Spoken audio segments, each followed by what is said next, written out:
नमस्कार, मैं श्री भगवान शर्मा निष्पक्ष विचार से 11 जुलाई को दुनिया ने प्रतिवर्ष की भांति विश्व जनसंख्या दिवस मनाया। दुनिया में बढ़ती जनसंख्या को नियंत्रित करने व उसका समुचित विकास कैसे हो, जागरूकता पैदा करने के लिए संयुक्त राष्ट्र संघ द्वारा सन 1989 में 11 जुलाई को प्रतिवर्ष जनसंख्या दिवस मनाने का निर्णय हुआ। इस दिन को मनाते हुए यह कोशिश की जाती है कि विश्व में जनसंख्या तेजी से ना बढ़े और मौजूदा जनसंख्या में शिक्षा, रोजगार और सशक्तिकरण को लेकर जागरूकता बढ़े।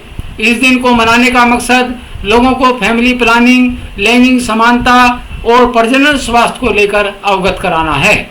अब सवाल ये है कि क्या हम संयुक्त राष्ट्र संघ के मकसद यानी जनसंख्या नियंत्रण में सहयोग कर रहे हैं। पिछले दिनों संयुक्त राष्ट्र की रिपोर्ट के अनुसार जनसंख्या के मामले में हमने चीन को भी पीछे छोड़ते हुए हमारी जनसंख्या 144.17 करोड़ हो गई है, जबकि चीन की आबादी 142.5 करोड़ रह गई है।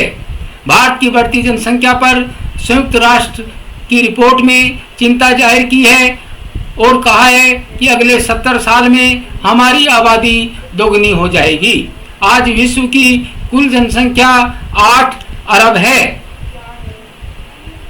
जिसमें अकेले भारत में 144.17 करोड़ जनसंख्या निवास करती है, जो कि दुनिया की कुल जनसंख्या का 18% है, जबकि देश के पास विश्व का लगभग मात्र 2.4% भूभाग है, वह मात्र 4% जल है। देश में विस्थापन, बेरोजगारी, प्रदूषण जैसी अनेक समस्याओं का मुख्य कारण बढ़ती जनसंख्या है। वर्तमान में अत्यधिक जनसंख्या के कारण लोगों को पोषित आहार नहीं मिल पा रहा है, अतः कुपोषण के कारण लोग बीमारियों की चपेट में आ रहे हैं। टीबी, हार्ट व कैंसर जैसी बीमारियां बढ़ रही हैं। हालांकि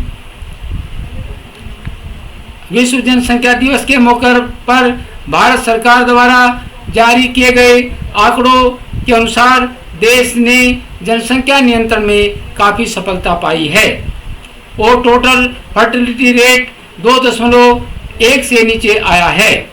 शहरों के शिक्षित परिवारों में निश्चित ही जनसंख्या नियंत्रण में कामयाबी मिली है, किंतु दूर दराज के ग्रामीण इलाकों, चाहे वे हिंदू हो या मुस्लिम, जहां शिक्षा व जागरूकता की कमी है, वहां अभी भी जन्म दर ज़्यादा ही है।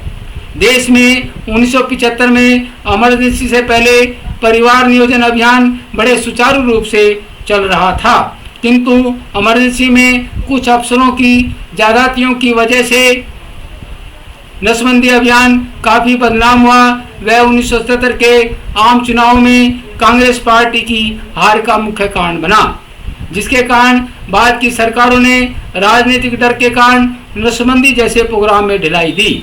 परिणामतः पिछले दशकों में जनसंख्या विस्फोट हुआ। हम चीन को भी पीछे छोड़कर जनसंख्या के मामले में नंबर 1 बन गए, किंतु हमारी सरकार जनसंख्या बढ़ने की रफ्तार के साथ साथ लोगों को रोजगार नहीं दे पाई, जबकि हमारे पड़ोसी चीन ने इस दौरान न केवल अपनी जनसंख्या को नियंत्रित किया, बल्कि अपने लोगों को रोजगार देने में भी कामयाब रहा। उल्लेखनीय तथ्य यह है कि 1980 के दशक तक हमारी व चीन की अर्थव्यवस्था लगभग समान ही थी, किंतु आज चीन एक महाशक्ति बन चुका है। उसका आर्थिक आकार हमसे 5 गुना ज़्यादा है। अब सवाल उठता है कि जब चीन ऐसा कर सकता है, तब हम ऐसा क्यों नहीं कर सके। निश्चित ही हमारी पिछली सरकारों में रोजगार व जनसंख्या नियंत्रण के प्रति इच्छा शक्ति और समर्पण की कमी रही।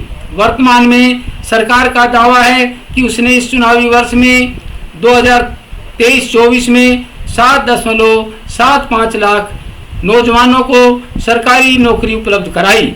वह पिछले 6 वर्षों में 6.2 करोड़ से ज़्यादा लोगों को प्राइवेट सेक्टर में रोजगार दिया। हालांकि देश में करीब 25 करोड़ के करीब बेरोजगार हैं, जो कि एक विकट समस्या है।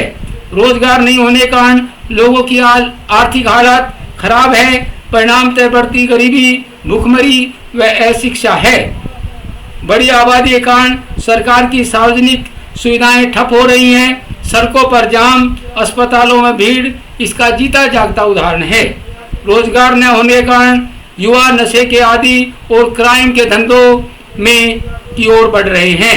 चेन स्नैचिंग, फोन चोरी, जेब काटना, फिरौती, डकैती के साथ साथ साइबर ठगी एक इंडस्ट्री बन चुकी है। पता नहीं मोदी सरकार पूर्ण बहुमत की सरकार होते हुए भी पिछले 10 वर्षों में इस ज्वलंत समस्या पर क्यों नहीं ध्यान दे पाई, यानी कि जनसंख्या नियंत्रण बिल क्यों नहीं ला पाई। वर्तमान में सरकार से आशा है कि सरकार बढ़ती जनसंख्या को रोकने के लिए ठोस उपाय करेगी। धन्यवाद। श्री भगवान शर्मा, निष्पक्ष विचार से।